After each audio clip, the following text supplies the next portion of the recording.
Hello, Sudha. Hello. Hello.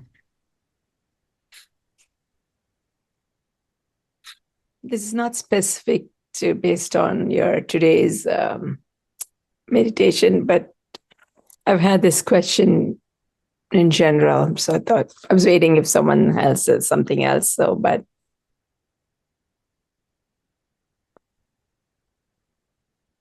I understand experientially the consciousness as the presence, the spaciousness of it. Also, I get it. But oftentimes you use the word love. And I find that I've thought through this and felt almost all my experience of love seem to be associated with name and form. Mm. Yeah, but So I'm trying to, how, at least experientially, not as a concept. It's the love for a parent, love for child, love for partner, kind of like, but I understand the concept of divine love because growing up with it, but I just want you to talk about it. yes. You cannot express something that you do not know. Mm. So when you say my experience of love is love for my family, my neighbor, or to Mm-hmm. a certain form,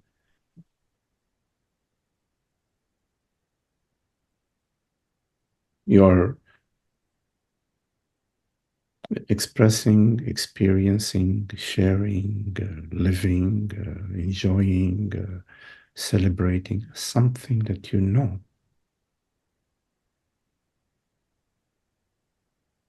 Yes, intuitively, I know. Yeah. So the love that you know is the love that you are.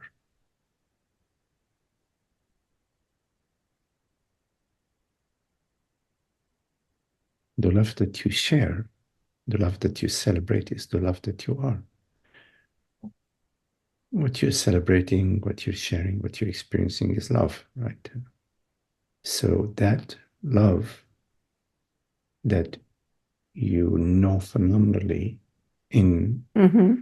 life, in its expression, you know it nominally, because without knowing it nominally, you could not know it phenomenally.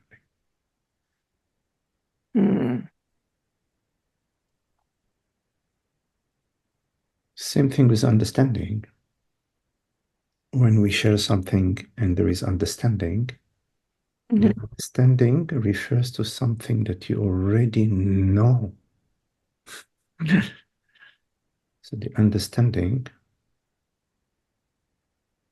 refers to a handshake between Mm-hmm. the phenomenal and the nominal. Handshake.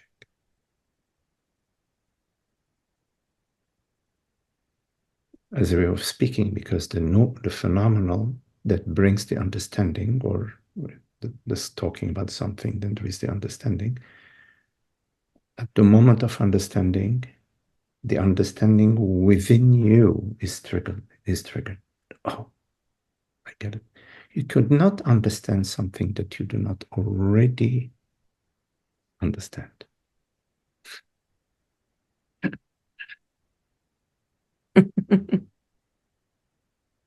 Mm. Let's see how else to say it.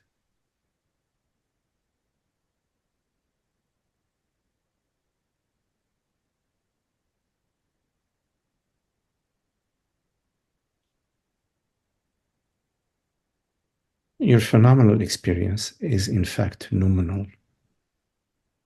Mm.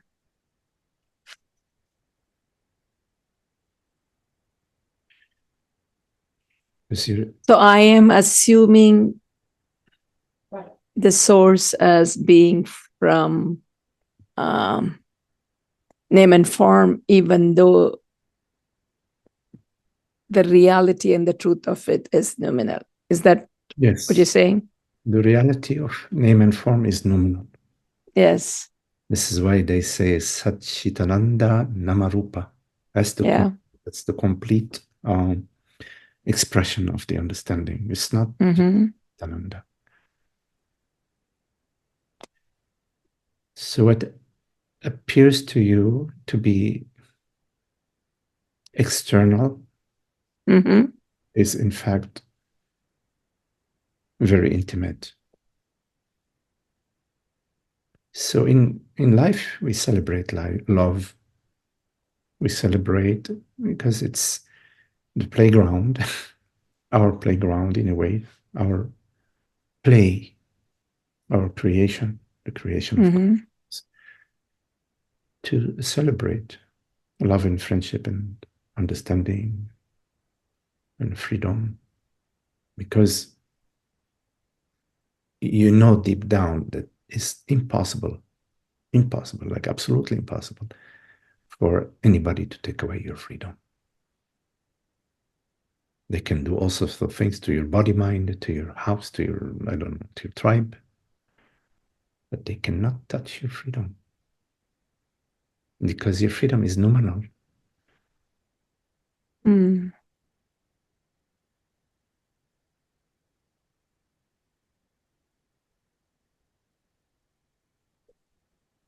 See, I understand it in terms of existence or freedom or presence. Somehow it seems to be more tangible to me.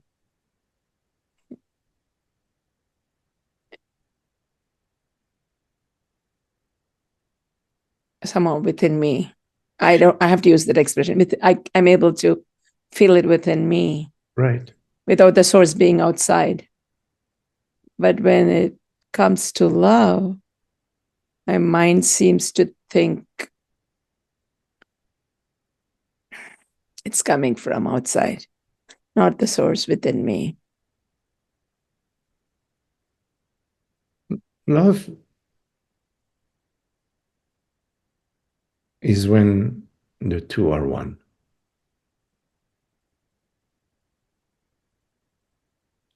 Yes, the separation is not there. Yes. So, in your experience, there is the impression of duality. There is the impression of there is some limitation somewhere, which is, or some form or some aspect which is me, and there is some other aspect which is not me or something else, somebody else. Yes, yes. That's just an impression, right? That's like, that's name and form. That's actually in sensation. It's a thought. It's thought. This is mine. This is not mine. This is me. This is not me. And sensation. Yes. But in presence, in this, in the absence of that download, our experience is intimacy. Like right now, in hearing these words in this conversation, there is complete intimacy. You don't need to understand it. The mind can't understand it because the mind forms the objects as well. This, that, blah, blah. It's language. But in fact, this relationship right now is a complete intimacy. It's the intimacy of this conversation, the intimacy of being, the intimacy of whatever sensations appearing to you is. And this, your actual experience is that of ongoing love. It's never dual. The impression, there may be an impression that, oh, I'm here and something is not here. So I'm this and something is not this. It's that, and I may love that or I don't love that. Within the impression of separation, there is dualistic love, which is really not love. It's it's some convenience or some exchange or some, but sometimes there actually is love, and then in that moment, you don't know who you are or what the other person is. It's just love. When in the world there is love, there is a dropping, there is a dissolution of the me and the other. Of Mm-hmm. course, over time, then the me habit may arise and be the spoiler, you know. Mm-hmm. But when there is experience of love, there is there is uh, no form. There's just love, and then the mind says, "Well, I love him or her," and makes some sort of narrative, whatever the Yeah. narrative may be. Even things like I love the nature, right? It's like when you're in nature, you Yes, feel it. Oh, I love the nature. It's like we that's what I mean by saying name and external to me is it's the right. mind. Well, there are certain uh, um, certain conditions which align themselves with our true nature. Like nature, Mm-hmm. nature is open. It's not trying to do anything. It's not trying to get something from you or trying to trick you. It's just it's so it aligns itself. It's aligned with consciousness, with being. Mm-hmm. There are also relationships, you know, where there are people who just don't want anything from you. They just enjoy you for no reason, and that with them you maybe you feel defenseless. You drop all your because you sense something, but you sense this absence of defense, offense. You know, so there are Mm-hmm. sometimes people that you're with, and then you leave and say, "Wow, I really enjoyed this person. I really enjoyed, you know, meeting this person, even though it was a brief moment. It felt like really good." Uh, Yes. because in that moment there was an alignment, uh, Yes. you know, with. And of course, there are situations where we are is completely misaligned. There is the big ego. There are all sorts of stories, and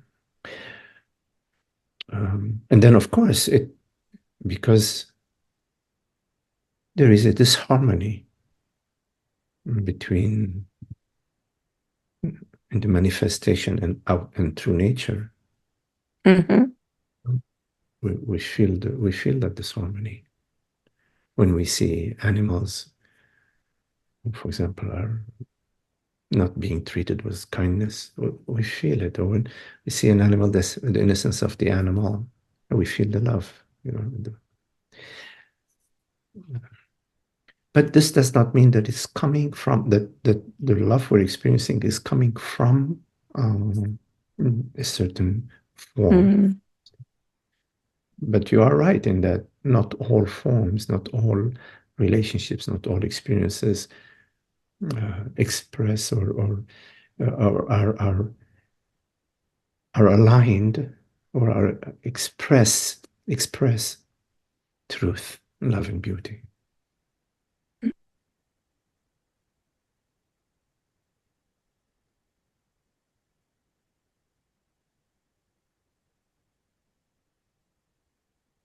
The more your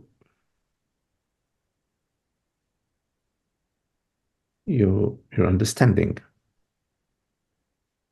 about your true self, your true nature blooms and reveals itself and deepens itself for you in your life, uh, your love, you will experience sort of like a love for everything and anything. It's like it's even silly at times, you know. It's like you love anything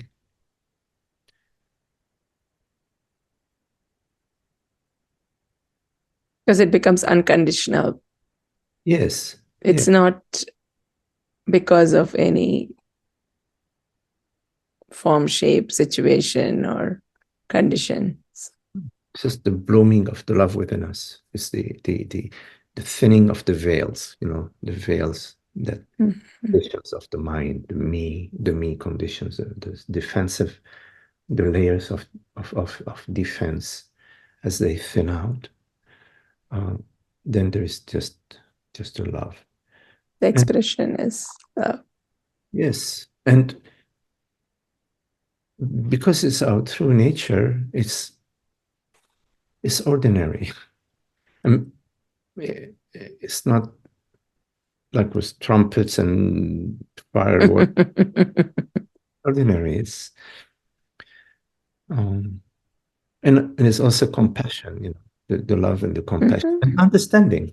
Sometimes, we witness people, they acting in a certain way, and the old tendency to judge them and to sort of as if we know what they're going through, which we don't.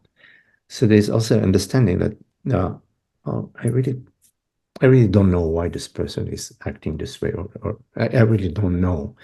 So if I don't know, of course, if I don't enjoy it, or I stay away, but I can stay away without judging them, because in fact, I really don't know their inner world. We don't know. We don't know. So then the judgment, that modality also relaxes. We become less and less judgmental.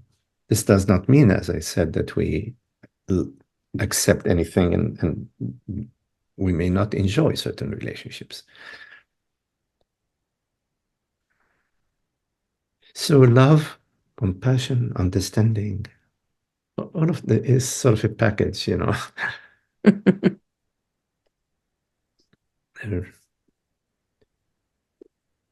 And in love, we also honor each other's freedom. Of course, we honor our freedom because our freedom is God-given. And we honor everybody's freedom because everybody's freedom is equal to our freedom, is God-given.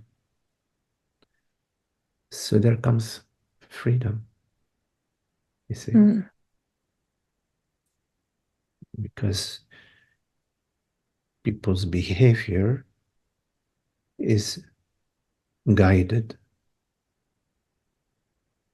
not by their personal mind, but it's guided by what is appearing to them, what is appearing, how their mind is being shaped. They are not shaping their mind.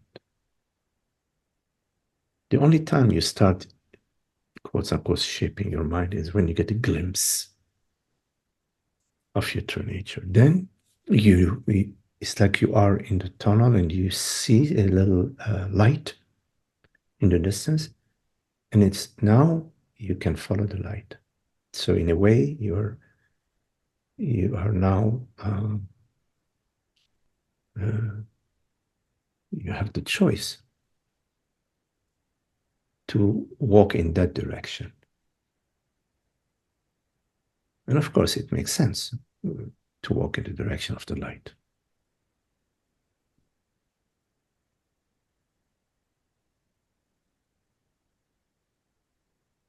And the more we walk in the direction of the light, the brighter the light becomes, because the distance, as a metaphor, of course, the distance between us and the light is getting brighter.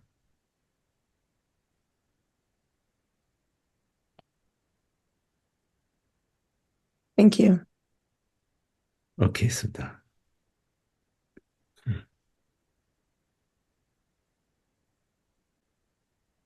Appreciate it. Thank you.